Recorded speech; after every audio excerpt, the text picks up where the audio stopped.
Setiap hari, lingkungan kita menghadapi masalah yang sama.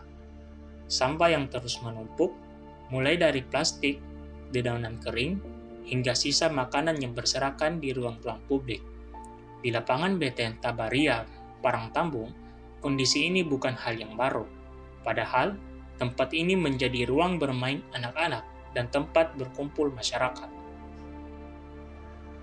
Di bulan November 2025, kami dari kelompok 7 Program Studi Statistika, Fakultas Matematika dan Ilmu Pengetahuan Alam, Universitas Negeri Makassar, melaksanakan kegiatan pengabdian kepada masyarakat dengan bertema Edukasi Peduli Sampah bagi Anak Usia Dini melalui kegiatan lapangan dan aksi lingkungan. Kegiatan dimulai dengan sosialisasi sederhana. Anak-anak diperkenalkan apa itu sampah, jenis-jenis sampah, dan dampak buruk bila tidak dikelola dengan baik. Mereka juga diajarkan cara memilah sampah organik dan sampah anorganik melalui contoh langsung di lapangan. Setelah memahami dasar-dasarnya, anak-anak diajak turun langsung membersihkan area lapangan. Mereka memungut daun kering, plastik, bungkus makanan, dan sampah ringan lainnya. Semua sampah kemudian dipilah dan dibuang ke tempat yang sudah disediakan. Di sini, mereka bukan hanya belajar, mereka mengalami bagaimana tindakan kecil dapat membawa perubahan nyata. Dalam kegiatan edukasi peduli sampah ini, peran orang tua tidak bisa dilepaskan. Mereka adalah pihak yang paling dekat dengan anak, sekaligus yang pertama melihat dampak nyata dari kegiatan ini. Karena itu, kami berbincang dengan beberapa orang tua untuk memahami bagaimana mereka melihat perubahan yang terjadi.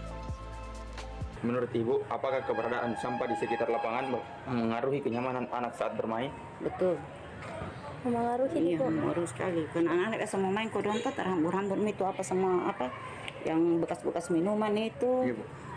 Sampah-sampah kasihan kan anak mau main. Iya, Bu.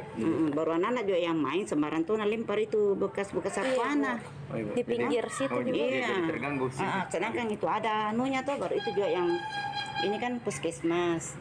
Biasa ada kan penjual bakso situ tuh. Iya, ada. Anu sampahnya apa semua biasa dibuang di situ bau. Menurut Tabu, siapa yang paling berperan dalam mengajarkan anak usia dini menjaga kebersihan lingkungan, orang tua kah, guru atau masyarakat sekitar? Iya, sekira itu orang tua dulu sendiri tuh baru Iya. ke sekolah baru ya masyarakat ini. Iya, Bu. Atau menurut Ibu, pada usia berapa anak sebaiknya mulai diajarkan tentang kebersihan lingkungan, Bu?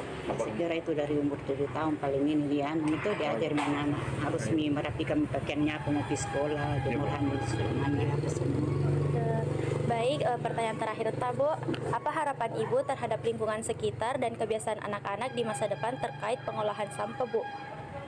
Iya, saya kira itu perlu memang itu sampah kayaknya deh. Oh, iya, Bu. Iya harus memang tuh itu di apa? Kita juga masyarakat di sini harus juga itu gotong royong untuk membersihkan tuh masing-masing di depan rumah. Oh, iya. Iya, Karena Bu. ini Saya kira itu anunya tuh karena demi kita punya lingkungan tuh sendiri kan bagus kalau bersih begini tuh. Iya, Bu. Saya tuh kurang tiap hari tuh sapu di jalan sini. Pagi-pagi sudah salat subuh itu di situ depan itu kalau sampah-sampah itu apa semua bekas-bekas minuman, daun-daun mangga apa semua ini sukun. iya. Sampah tuh buang sampah. Oh iya tadi ada yang ya tadi Iya, ada lubang. Hari itu persiapan itu nanti semua. Jadi sampah daun-daunan apa di situ kecuali plastik botol-botol plastik botol itu disimpan di situ. Jadi bawa sampah di bank sampah. iya. Nah, itu.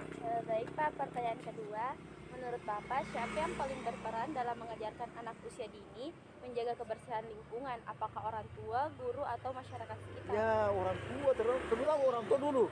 Orang tua dulu baru ke guru baru ke masyarakat sekitarnya.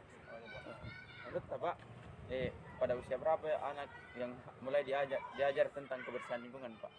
Mulai dari kecil. Selain bisa berbicara orang mulai dari bawah kencinya Pak itu kan diajarkan di situ. Coba secara langsung diajarkan di situ. Toh? Iya, Dan supaya kencing apa cepat boboknya apa kalau kok menangis tuh anak itu kan pasti kotor kita. Iya. Nah, itu menandakan bahwa dia kotor. Makanya Iya. diajarkan kebersihan di situ. Itu. Baik, pertanyaan terakhir Pak, apa harapan Bapak terhadap lingkungan sekitar dan kebiasaan anak-anak di masa depan terkait pembuangan sampah.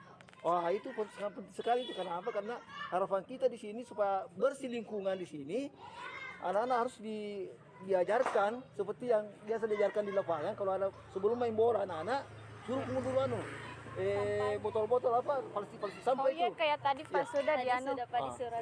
Iya. Baru disimpan kan di situ. Nah, setelah itu baru main bola. Iya, Pak. Nah, itu. Lapangan mempengaruhi kenyamanan anak saat bermain.